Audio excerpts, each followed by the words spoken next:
you really need to observe as much information as possible, and you really need to understand like as much things as possible. Talk with industry people, go to their seminars, read the books, learn from the internet. You really need to understand as much as possible if you want to really go to the cool projects and do cool things. That's right, guys. If you want to do cool things in life these days, you definitely need to upskill yourself. And there's no better time than now to absorb as much information as you can so that you'd be of high value not only to yourself or to your company, but to others as well. So that was a small clip from today's episode with our guest, Jero Juujärvi, who hails from Finland. He presently works as a BIM coordinator at Kreate in Finland, and he's also an entrepreneur in the digital construction space. And guess what's the most interesting fact about Jero? He's not really an architect, but actually comes from a background of game design and game development. So it's pretty cool to hear his story and how he jumped into the world of BIM and infrastructure projects. So this is a BIM-packed episode. We're going to talk a lot about BIM in Finland, how the contractors in Finland are leveraging BIM to do their projects and reaping loads of benefits as well, because BIM plays a big role in facilities management and for the life of a project. We also talk about how the current COVID situation is going to have a big impact in our industry and how it's going to disrupt the industry for the better in the coming few months once this situation dies down. So there's lots to learn this episode. Do head to our show notes, which is available on archeon.com/39. And my last call to action to you would be, please do subscribe to the podcast and share the podcast to others who might benefit. It would definitely benefit students who are still in architecture school or even other schools related to construction like civil engineering as well, because they get to know what's happening in the industry and what steps they need to take to succeed in this industry. With that said, this is Jero Juujärvi. And by the way, I'm mixing things up a bit in this episode. We're going to have the intro now and then jump right to the episode. Thanks for tuning in, guys, and please spread the word. I'll see you guys after the intro. Cheers. The Archeon Podcast.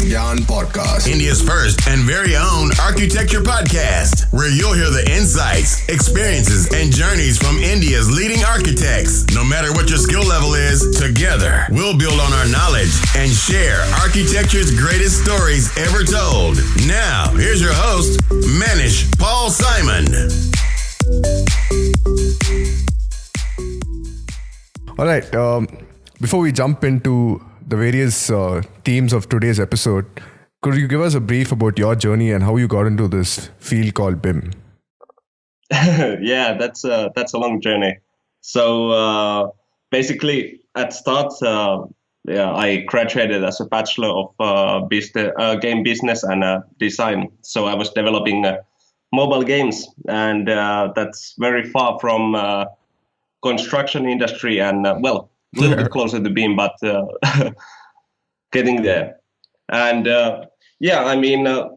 then I kind of like, because for me, I always have stick to the all interesting stuff and all those difficult questions that I really want to seek answers on. And for example, in game design, it was monetization and user engagement. But then when I got the sales job in this kind of BIM-enabled tools called Infrapioneer, I first, it's like now 2.5 years ago, I started here and I was like, what the fuck is infrastructure construction? I have no idea. It's out of my mind. But when the BIM was introduced, it was really easy to really learn all the how to build and constructing, how the machine control systems works, drones, all these CAD softwares. It's like, okay, they are all, each one of them are very complicated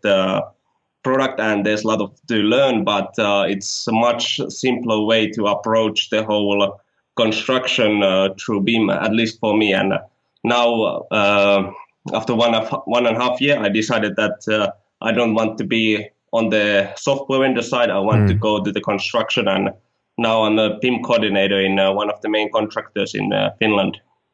Awesome. So you've come a long way in like a very short span of time, right? How did you make it happen?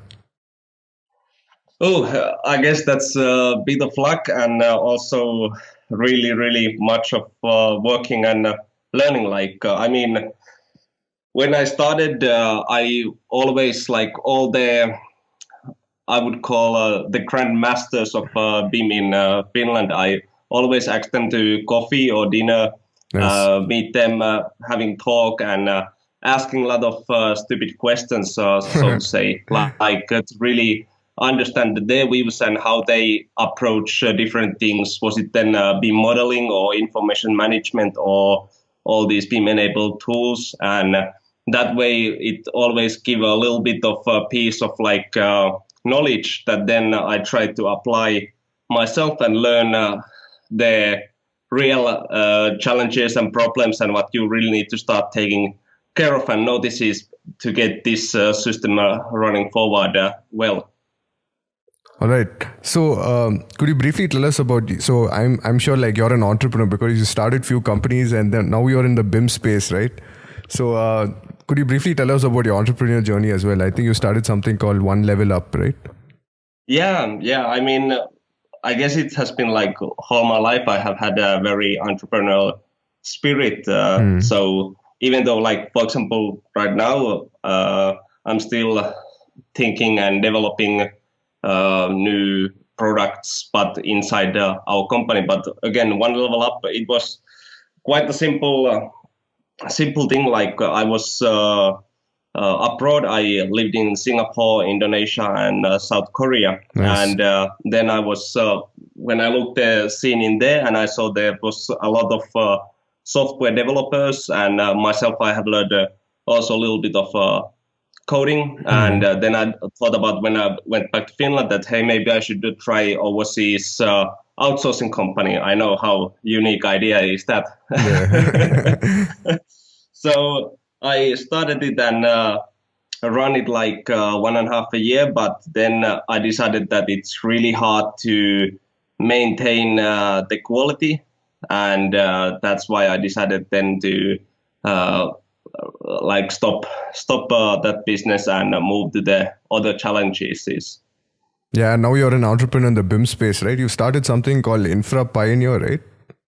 Yeah. I mean, it's more telling the step-by-step guides to really how to approach BIM and how you should, what kind of like perspective and mentality you should have to really get the full benefit of BIM in construction, especially in infrastructure construction. Yeah, but it's I'm kind of ADHD in that way that I always like to think like how we could push this value and make it scale as big as possible with the least effort as possible. And Infrapioneer is one of them. And then now I'm developing also this kind of like system for lean, lean process adaptations to really in the construction side where we have like a huge number of different people, everyone has different tasks and so on. And it's really hard to push forward new ideas or better working methods or new tools even, because it's very distributed. Like there's a lot of teams and such. And then I'm now trying to solve that kind of part inside our company Kreate to really make that development much more faster and efficient. And you in your LinkedIn profile, you've written like so many articles, right, on BIM and and I was just going through them before the episode. So it is pretty useful, I guess. And yeah, there was few good analogies that you spoke about, spending $1 on design, $10 on construction, and then $100 on the maintenance, right? So could you briefly tell us about what that is? Yeah, I mean, that's kind of like it's good way for especially like property owners to think and approach construction. I find it really, I find it really foolish that it's really like each design phase or the architecture stage or the construction stage or maintenance stage, they all separate blocks, and everyone tries to optimize those stages on themselves to get the lowest price for the most resource. But then again, if we think about construction and the kind of design deliveries what we get, they are like absolute shit. Most of like it's more common that they are bad than they are good.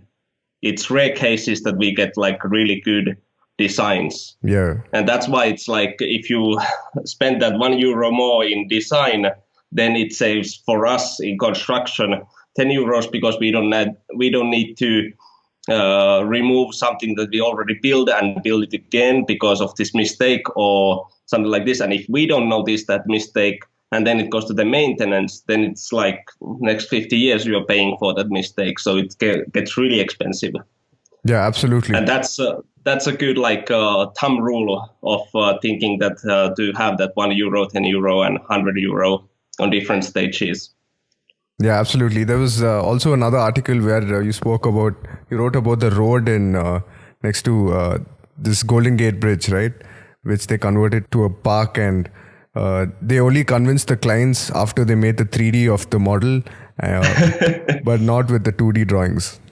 Yeah. I mean, well, you have experienced as well for shots that if you are taking your drawings to front of your potential clients and they are seeing 2D drawings, they are not seeing how it really is built. Yeah. But then when you bring them 3D BIM models and they can see all the different shapes, how it's going to be built, they get more ideas also, but they also understand what they are now buying and what they are now getting. And I think that's it's the more visual you can get it, it's much more better for every group that goes from architecture to forward. Yeah, and it's not just 3D, right? It's 4D, 5D. It's much more. Yeah, right? exactly.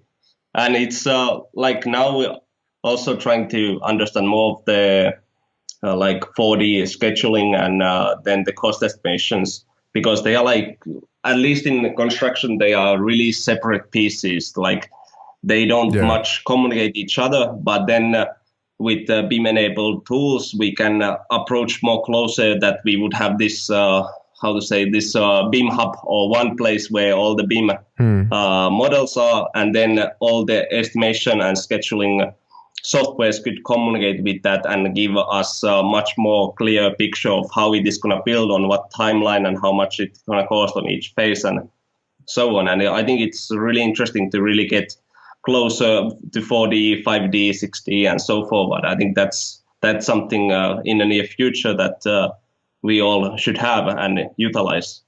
Yeah, absolutely. And talking about all these benefits, right? Have you personally realized or seen those benefits by working on real projects in Finland? Yeah, I mean, I think it's when you go outside of Finland, you quickly realize that it's really changes the game a lot when you start going to BIM-based construction. For example, in Finland, all the big projects, no contractor wins the project if they are not using BIM and machine control systems and so forward. It's impossible because it's the benefit what you get from BIM utilizing construction is so huge that it's just you are out of the game if you don't already have adopted in your own processes the BIM-enabled work processes. Yeah, so what is the BIM scenario in Finland right now? Has it become compulsory for everyone to use BIM softwares and tools?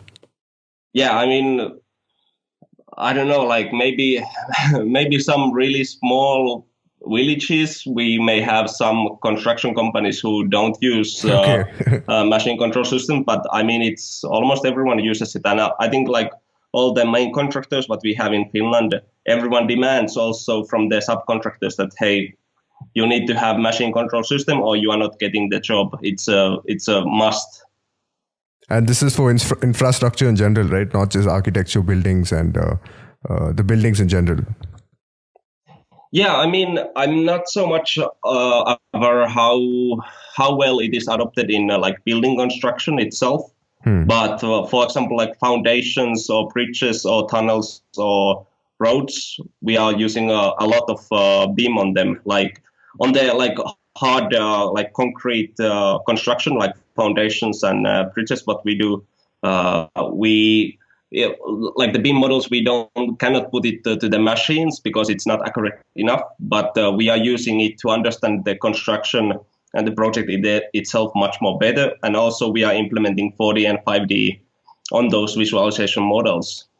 Awesome. But then again, in earthworks, then it's like, because the accuracy is something like for us 3 centimeters what we need to get. Oh, wow.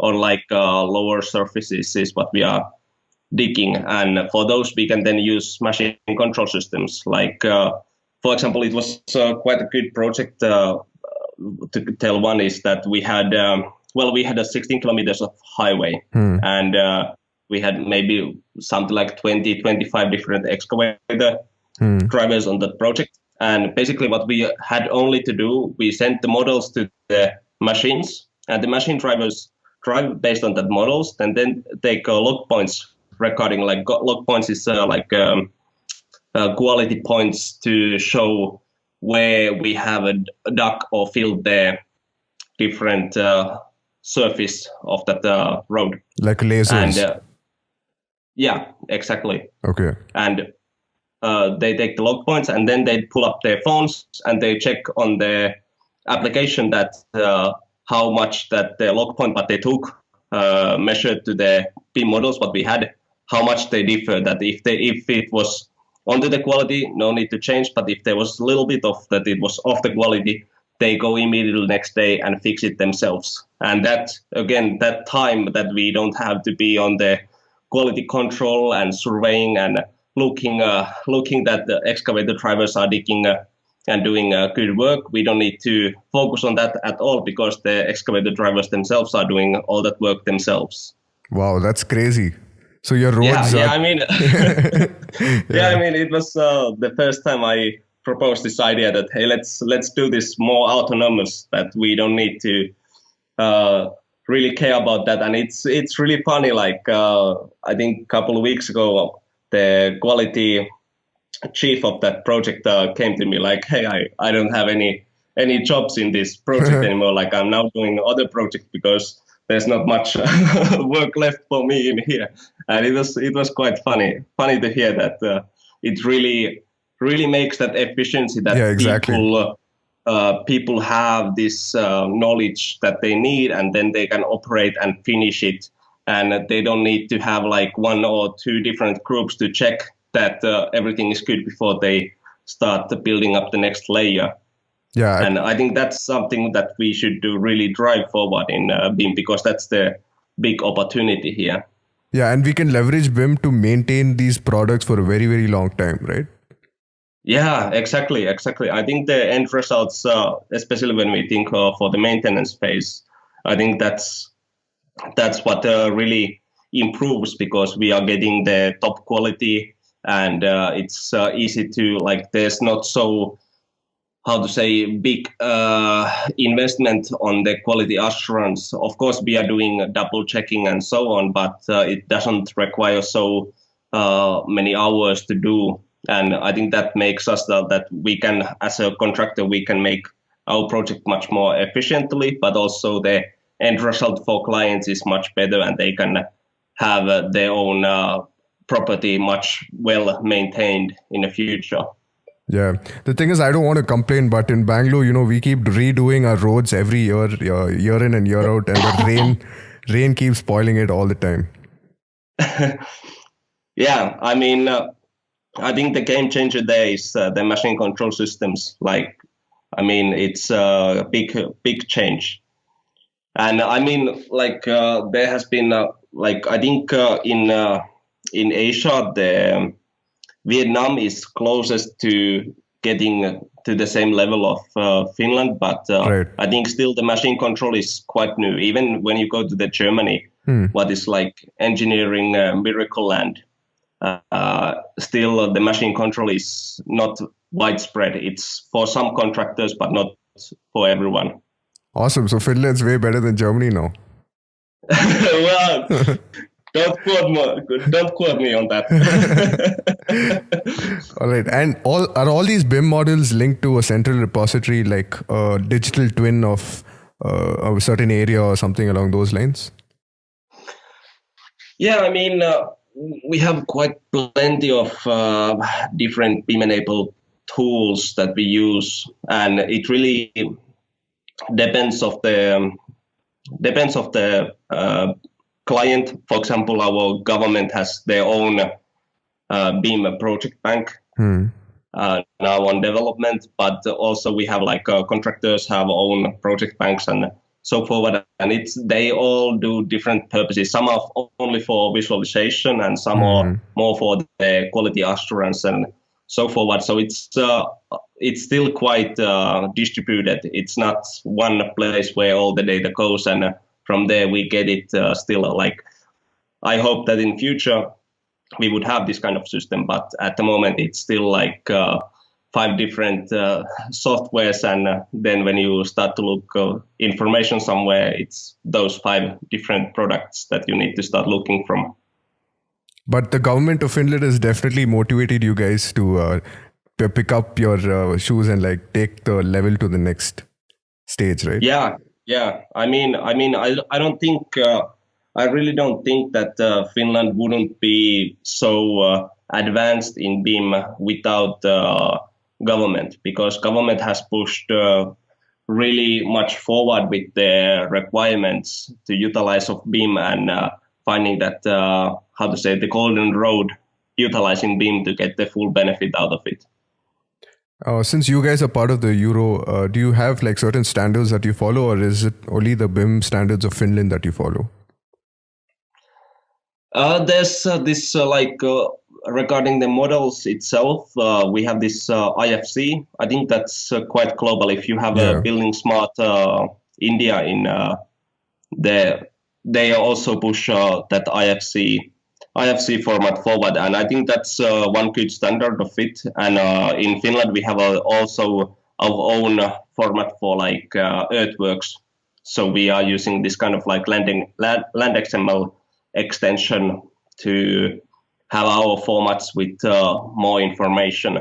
But I think in the future, I think all of us, the IFC looks really promising, and we need to look forward when they start releasing the IFC road, that's how well they are working and how we can get them well to the machine control systems and so forward.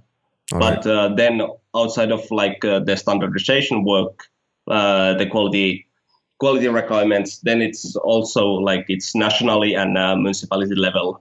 So nationally we have like the quality, how it should be, what kind of accuracy, and then municipality level we have the delivery.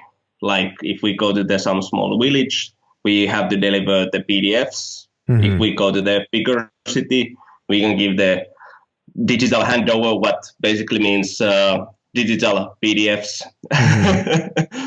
But again, like as I spoke earlier, that our government is trying to make that BIM hub for our country, and I think in the future we can then directly send the BIM models, how we build it, to that BIM hub, and that way we can have that delivery in BIM and not in PDFs.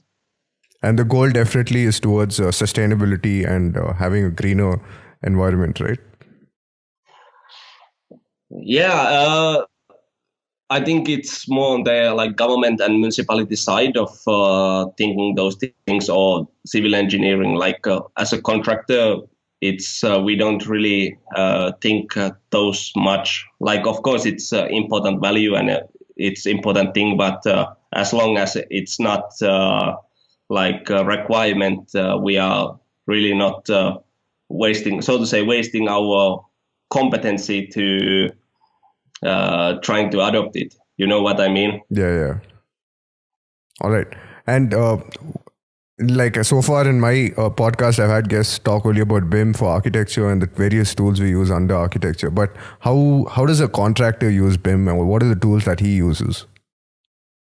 Yeah, basically it's completely different. Like we use mostly surveying products. I think there's, I can't remember the name, but basically we have like softwares that are made for surveyors. And when we get the civil engineers and architects use their own softwares on mostly Autodesk products, and they produce us the models or then the 2D DVG formats. And then we utilize those files to convert through our surveying softwares to make machine guidance models and or the visualization models, or if we are making quantity estimations, then we are utilizing those to calculate how much we need to cut or fill to get this built. And it's quite the different, at least in Finland, we have this kind of struggle, you could say, between the civil engineers and construction companies, like the softwares that the civil engineers are using, and then they're exporting the 2D files drawings. for us. Yeah, 2D drawings. Sometimes there's models, but it's something that is never really good for us. We need to fix them up quite a lot. And then these our surveying softwares and then the civil engineering softwares, they are not very adaptable. So they are not very communicating with each other, and that's why we need to, it's quite common that we just delete the civil engineers models and we need to remodel it ourselves because there's so much mistakes and problems. But that's not always. Sometimes they are really good, but that's like one in maybe 50 projects. Yeah, and I'm sure maybe, I don't know if you've already done this, but maybe in the future you do projects without zero printouts, right? You do only digitally. Yeah, I mean, it's quite dependent of what the client puts as a requirement for delivery. Like we would be more than happy to deliver them in BIM and on digital, like on models and such. But again, then what the client wants, then we need to produce the delivery such as he wants. Okay. So I think that's the big slowdown. I think all main contractors in Finland would want to hand it as giving a BIM models as a delivery, but that's not at the moment possible. Yeah, I think in few countries like Singapore and UK, the sanction drawings and everything should be done in BIM. Yeah, definitely. I think that's a really smart choice. Yeah. All right. What does your role as a BIM coordinator play in Kreate, the company you work for? Kreate. Kreate, yeah. Basically, coordinating the BIM processes and operations in construction projects. So basically, I'm training people, the workforce in the project teams, and also teaching them the tools and approaches and processes that we are utilizing to get the benefit from BIM-based production as much as possible. All right. So, if we look practically, basically it means that I'm trying to learn as many products and softwares and such as possible, and also understanding our normal construction process, and then understanding the national requirements for BIM-based production, and also what our own company has developed and improved on the BIM-based production, and then trying to all this information to package it in such way that I can then train our project team to learn those tools and utilize it as much as possible. All right. When you compare game design to BIM, right? BIM is sort of boring. So how do you make it fun? Well, I mean, gamification is really interesting topic, and I think it's maybe takes some our time. transition to virtual reality or something like that, I guess. Yeah, I mean, I have been I have been watching, following in Amazon to buy smart glasses for myself, like VR and AR. I think those are like fabulous things, and I really want to utilize them in construction. But I think it's really different because the visualization for us is nothing more than nice to watch. Like it doesn't have the enough information that we need. We need the accuracy of that 3 centimeters at minimum. Then I have watched the triple HoloLens that have the AR with enough accuracy. And also I'm really interested to like looking forward that what we could do in space of augmented reality to really benefit from that we could see the current construction site and we could see the models as well, and we could see as clear that how much they align together, that we are on that target surface that we are now cutting or filling. And I think there's a lot of potential, of course, to really develop AR softwares for construction, but it really requires that accuracy of location. You need to get that 3 centimeters. So if you give us like GPS location accuracy, what is like 1 meter to 10 meters, and then AR, it's not sufficient enough. We are not benefiting from that so much. Yeah, and one more way to make BIM cool would be use of drones and robotics, right? Yeah. Those are fun. Like the drones itself, it's really fun. Like we are using mostly propeller or Pix4D and then DJI drones. Nice. And it makes so much easier, like quantity calculations. You just have the normal surface, and when the excavators have dumped enough material, we can then just fly it over once, and we have the calculated masses. It's so easy. And I think the drones to have like this kind of like real-time view of the construction site, what is happening, what is already installed, and so on. It makes it so much beneficial. But again, it's the application are still running a bit late. Like the need is there, but there's not really simple softwares to really suit our needs at the moment, or at least I haven't yet found one. Yeah, and the backbone of all this is really good internet, right? I guess most of Finland has like really good internet. Yeah, I mean, I don't like. Well, it's really good internet near the cities, but when we go like middle of nowhere, let's say 100 kilometers from any big city, and on those places, even the 3G like mobile internet is not working. So then on those places, drones or machine control systems, you cannot use those in those places. But it's very few in Finland, so we got quite good coverage normally. Okay, awesome. And do you think that you would visit the Dubai Expo and explore like more the latest and greatest in construction? That would be actually quite good. Like I have had it on my calendar, but I haven't found the time to visit it. Maybe next year, definitely could be a good place to go. Yeah, absolutely. What do you feel would be like the game changer in construction technology? I mean, there are a lot of technology already, but maybe something which would become more efficient for us and make designs better. Well, I think where the future of construction is going is having your own development, like software development. Because like if we look all the commercial products in the world, they are focusing on scalable problems. Like, for example, machine control systems, it focuses on the whole global environment of excavator or dozer drivers, and those who need machine guidance to make it really good quality once, and they don't need surveyor next to it.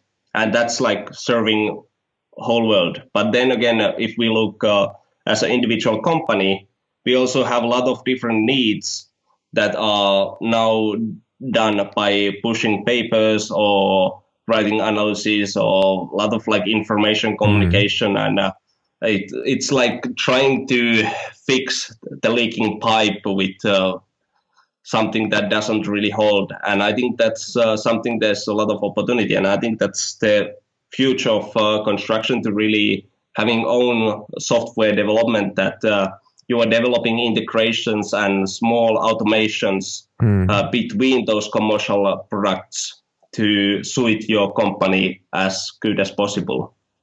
All right. And talking about automations, how have you guys leveraged automation in construction? Well, I mean, at the moment it's very minimal, to be honest. It's the commercial products they don't really provide it, but then again, like for example, what we have now stumbled upon and started to develop is our own designing. So years and years we have been frustrated on designers' models, and now we decided that, hey, we take the most crucial pieces of civil engineers' designs, and we started using algorithms to model for us. If there comes revision, no problem. We just change the parameters, and there you go. You have a fixed model. And this way, it's like one way to combat that. We never know what is the quality of designs. So that way, we always get the good machine guidance models without needing to trust to the earlier stage. Yeah, I think you should hire those civil engineers and have them in-house, right? You can increase the efficiency that way, I guess. Yeah, it's I think it's always a problem. Like if you think, for example, if you think architects and they are making their designs and then they are giving it civil engineers, I think civil engineers feel the same way like I feel about civil engineers, that there comes something that is really troublesome to keep continuing developing, and I need to just reset it and do it myself from start and look details from the architect's designs. And I think that that's really important to think. For example, us as a contractor, we need to think what is the best possible delivery for the maintenance phase that they could benefit from the most. And same for architecture, should think what kind of things civil engineers would want to benefit from, and civil engineers to think what would be the things that the construction company would benefit from. And I think that's what you said. It's a good idea, and we should have more people really interested to go together and talk and change ideas and find the best possible way to approach those challenges. Yeah, absolutely. And the idea of working remotely because of all these technologies is become more of a new norm now, right? Yeah. I mean, like if you are just BIM modeler, you can be in Tahiti or wherever you want to be. I mean, it's you don't need to have a place to really do that work. It's all remote. But it's really like, I think, at least in construction, it's not. Some roads are going fully remote, but not everyone. Like I think in the future also, foreman's work will get more and more remote. That he can handle. Now he handles one project, but in future he can handle like 5 projects at the same time.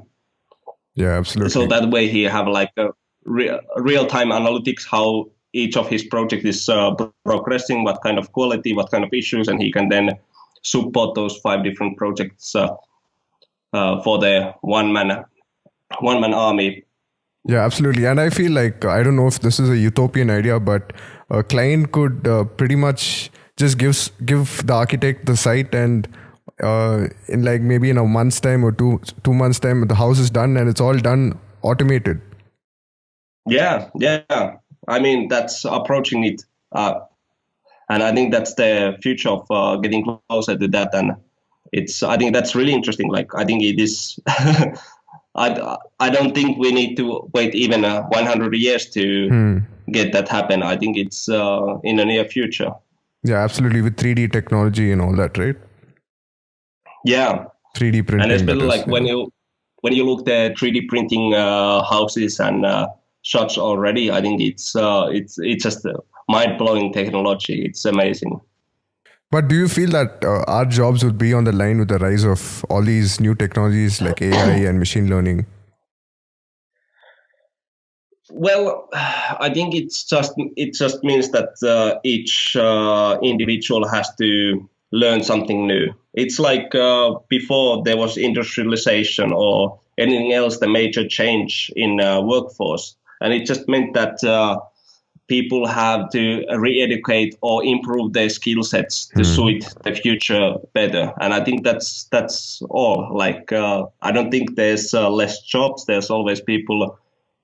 There's always work needing for people to do the job, but it's more of you need to have the skill sets. Yeah, it's super important to keep upskilling yourself, right?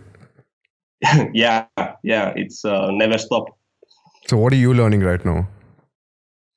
Well, I really got interested a month ago on coordinating the design phase. And I'm now talking with the colleagues and the people in the industry who have been doing that job and really trying to be like a sponge to really get all the information possible and really understanding what it takes to coordinate this kind of like big projects design effort.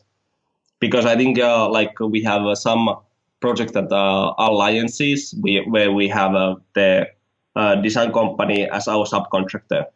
And we need to do the design coordination. And I think that would be really interesting challenge to learn to coordinate that and get that kind of design materials that we can immediately use in our machine control systems and other softwares. Awesome. So you had like a background in game design and you jumped into BIM. Do you feel that in the future you maybe design something, maybe a game in with the real life, like how we have Pokemon Go or something along those lines? Yeah, how to say, like the why I jumped out of the game industry is that because I don't feel that the people really are healthy socially. It was just not a culture for me in different game studios what I saw. And I think developing games is fun, but again, it's like Gambit, you know. It's you never know when you are investing 1 year or 1.5 years on the game development. You never know the outcome. Do you get enough revenue to pay the bills or not? And I think that's something that I really didn't like in game development, and that's why probably staying out of that. Yeah, and I think in the future you don't really require a degree in architecture engineering to get into certain fields like this, right? Yeah, I mean, I think if you are ready to learn everything that there is in construction or architecture or design, then you can make it happen. I mean, you don't need the degree for that, but again, it's much more challenging road to take. Like you need to really use your communication skills to meet with the right people who can then recommend you forward and that way get a position. Yeah, I'm sure you've hustled a lot. Well, it has.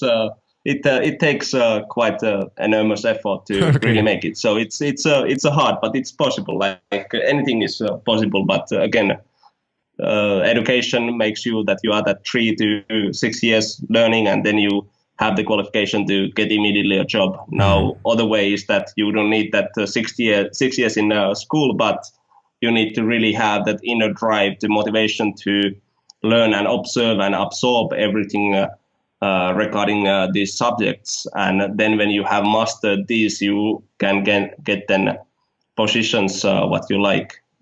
Yeah, absolutely. Elon Musk also said that you don't really require a degree. You can just, if you have the skill set, I'll probably hire you. Yeah, definitely. It's more of a personal and the skills that you own than the degree that you have. Yeah. All right. What I generally ask this to all my guests in the end. What advice would you give to like people who are getting into construction or the AEC industry? Simple tip: learn everything. Yeah, I mean, you really need to absorb as much information as possible, and you really need to understand like as much things as possible. Talk with industry people, go to the seminars, read the books, learn from the internet. You really need to understand as much as possible if you want to really go to the cool projects and do cool things. There was a lot of useful content, and I'm sure our listeners are going to learn a lot from this episode. Now, before I let you go, we just quickly jump to the quickfire round, and then we'll wrap it up. Sounds good. All right. So, which book has inspired you the most? How to Influence Friends, and I think that's I don't remember the whole book's name, but that's really good name. All right. What type of music do you listen to? Nowadays, I don't really listen to any music, unfortunately. Oh wow! Why is that? I don't know. Like nowadays, I like to binge watch documentaries a lot and read. Actually listen to ebooks. So I listen a lot of audible books, and that's why I never mostly listen to music anymore, because I have always a book who is telling me what they are writing. All right. And which audiobook would you recommend?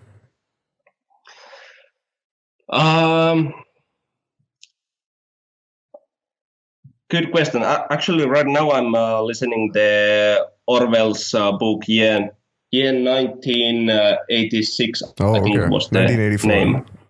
Yeah, 1984. Yeah, that's really good. Really interesting story. All right. Which city would you consider your favorite? Ooh, that's good. I think, not specifically city, but I think the Middle European cities are just amazing. Like when you go to the Dutch and go see the cities there, the architecture and the design, it's just mind-blowing. It's just like you could just stay there whole week watching those buildings. Yeah, absolutely. Have you had any mentors in your life or someone who's inspired you? Plenty of people. I think finding mentors is really crucial for everyone's learning, and I think like every day people I meet, I always try to befriend them, and that way I also get new mentors, because they are telling a lot of things that I don't know, and I learn from them and adapt them on my own work, and it's just amazing. I think get as many mentors as possible. All right. And do you have any LinkedIn tips? Because you have a really good LinkedIn profile. LinkedIn tips. Be active. And I mean, in LinkedIn, I think that's the modern day in Facebook, that if I want to learn something new, I just open LinkedIn news, and I read what people are posting, and there's a lot of information right over there. I mean, that's best way to really discover new things, what you could test and try in your own work. Awesome. All right. And what does a daily routine in your life look like? Yeah, I really don't have a routine. Like basically my routine is that I'm doing the research and development work in Kreate, and then some excavator driver calls me and saying my models are shit, and then I quickly go fix them and send them again to excavator. But basically it really changes day to day, and that's what I really love there in this position, that you really don't have a similar day. And you do party in the weekends, right? Only a little bit. Do you stay in Helsinki? Near it, Hyvinkää. It's like 70 kilometers from there, but I work in Helsinki, so you could say that. All right. My last question to you would be, what are your future plans, or where do you see yourself 10 years from now? Good question. I really haven't planned that far. For now, I really want to push forward the construction industry, and of course, as a contractor, to push the efficiency of our construction. And so far as this keeps me interesting and there's something new every day for me to learn, I'm staying here. But then if I get to the place where I don't have anything new to learn from this company, then I look forward. All right. And do you think I'm sure you would like to travel even more, right? Travel the world a lot. Yeah. But again, earlier in my younger years, I traveled a lot.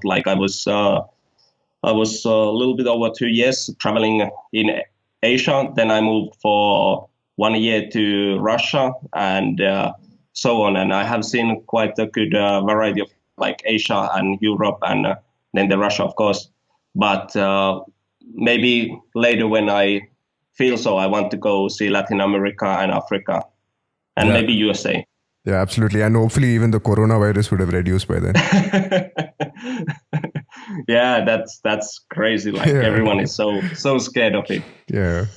All right, Jero, I think that was a great fun session. Thanks for coming to the Archeon podcast. What is the best way our listeners could get in touch with you? I would recommend checking out the website, www.infrapioneer.com.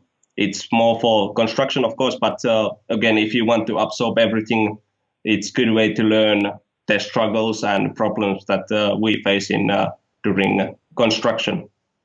Awesome. All right, Jero, hopefully we would meet in the future and maybe talk more about construction, the AEC industry. Thanks for doing what you do and helping more people and most importantly, increasing the efficiency of our very non-innovative industry, right? Yeah. Thank you so much, Manish, for having me here. It was great pleasure. All right. Cheers. Thanks for listening to the Archeon podcast. We're still building the community. Please share this knowledge with someone you know who could benefit. Just send them to archeon.com, where you'll find our free newsletter and for more podcast episodes. Search for the show on any major podcasting platform. Don't forget to subscribe where you're listening right now. And if you liked it, leave a rating or a review.